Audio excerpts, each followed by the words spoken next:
এই দাঁড়ান দেখি হাতে এটা কি দাঁড়ান এত কথা বলবে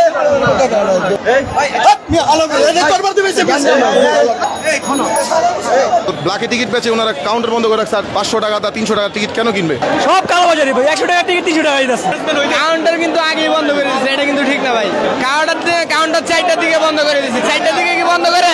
তারা একটা টিকিট 500 টাকা দিয়ে কিনে, আমরা সাধারণ মানুষ, আমরা দিন কামাই দিন খাই, আমগো কি চলবো ভাই এখন? তারপরে 500 টাকার জায়গায় 200 টাকা হতে পারে, 200 টাকা তো বলে না। এটা অবশ্যই মধ্যবিত্তের যে হল যারা মালিক তাদের এটা অবশ্যই ঝামেলা আছে, না হইলে ব্ল্যাকে টিকিট পেয়েছে ওনারা কাউন্টার বন্ধ করে রাখছে। এই যে মানুষ 500 টাকা 300 টাকা টিকিট কেন কিনবে যেটার দাম 100-200 টাকা?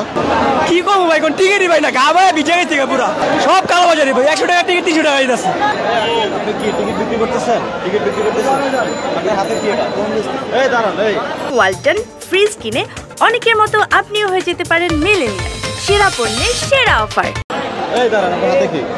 হাতে এটা কি দাঁড়ান এত কথা বলবে হাতে কি টাকা না ব্ল্যাকে টিকিট কাটতেছেন ব্ল্যাকে টিকিট